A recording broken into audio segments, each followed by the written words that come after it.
We have a student on the stand who's opted out of being filmed on camera. You can still hear the student's voice, though. Let's go in. And what school do you go to? Apalachee. All right, Nautica, what grade are you in right now? I'm in 10th. Okay, so were you in 9th grade during the 2024-2025 school year? Yes. And did you also go to Apalachee for that school year? Yes. And were you at school on September 4th of 2024? Yes. Who did you have for second period? Miss Ryan. Okay. And Nautica, we're going to pull up your seating chart from your class, and we just want you to confirm that where we have you on the seating chart is where you were sitting that day. Do you see your name on there? Yes. Okay. And is that where you were sitting on September 4th of 2024? Yes. All right. So, Nautica, I want you to tell me about when you first realized something was wrong that day. Like from second period? Yes, ma'am. When I had like entered the classroom and we were like sitting down for a couple of minutes, when I heard like a loud bang, that's when I noticed something was wrong. Okay.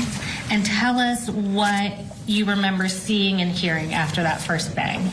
When the first bang went off, I remember my teacher falling to the floor, and then Taylor in front of me. I remember seeing her fall down before I turned around and saw there was somebody at the door with a weapon, and then everybody else like fell down to the floor and like kind of ran closer to Miss Ryan and like gathered against the wall. Okay. How long did it feel like there was shooting going on in the classroom to you?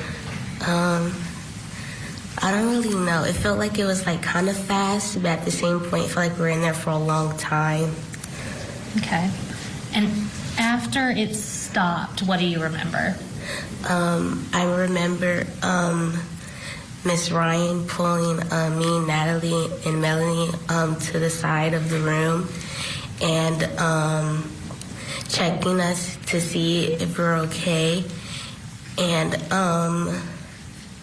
I remember Mr. Edwards and Mr. Edwards and Tyler going to the door to like barricade it. Mm-hmm. I remember Melody, she had blood all on her arm. I remember her blood was like getting on the side of me because I was like kind of like laying on the side of her. And take your time, Nautica. I remember my teacher telling me to stay awake because I was really, really tired and I couldn't keep my body up. I remember Natalie laying on the floor saying that she was hit and crying with a big puddle of blood.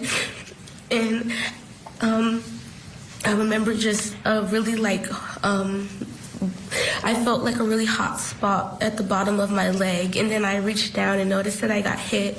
And then my friend, Brittany, took off her jacket and wrapped it around my leg. And then I passed out after that. Okay. And Nautica, were you able to, or did you try to call anyone?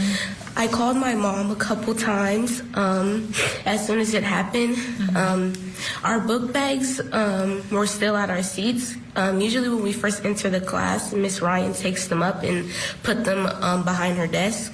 But that day, me and Brittany kept our phones in our book bag. So after the incident had happened, I asked Brittany to get my phone while everything was going on because I couldn't move my body. I remember her crawling on the floor to go get it and bringing it back to me. And I called my mom several times, but I couldn't hear anything because everything was so muffled. Okay, so were you having trouble hearing after the shooting? Yes. Okay. And I'm going to show a few pictures to you. Did you look at these pictures before to make sure you recognized them? Yes. And 10 lines. And are those accurate pictures of your clothes that day? Yes. All right. Judge, we would tender into evidence States Exhibits 94 through 97. No objection. 94 through 97.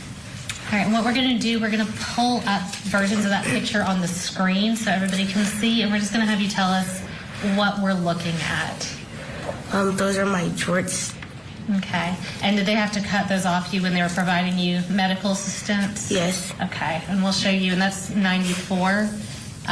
We'll pull up the next one. Is that the back of those same shorts? Yes. Okay, and I see a mark on there. Is that blood from your injury? Yes. Okay. And then we'll pull up 90. That's 95. We'll pull up 96. Is that a closer picture of those same shorts? Yes. And we'll pull up 97.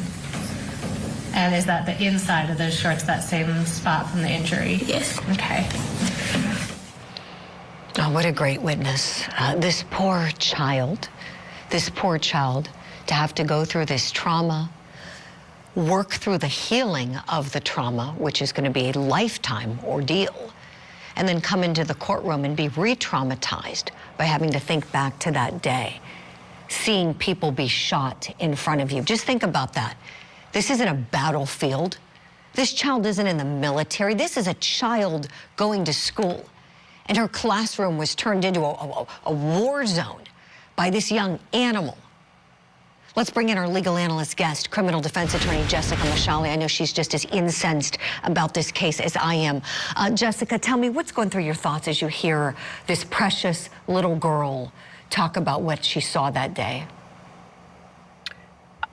For me, it's just devastating. It's terrifying, right? I'm listening to her and, of course, sympathizing with her, but even more so seeing the parents that we just saw a little while ago just driving up, running out of their cars, kind of like begging for information, wanting to see their kids, wanting to know what's happening. The police officers trying to hold them down. I mean, it's unfathomable to even understand what all of these people went through. And these are not even the only victims. This isn't even the worst of what occurred that day. It's really infuriating because I think this could have so easily been avoided.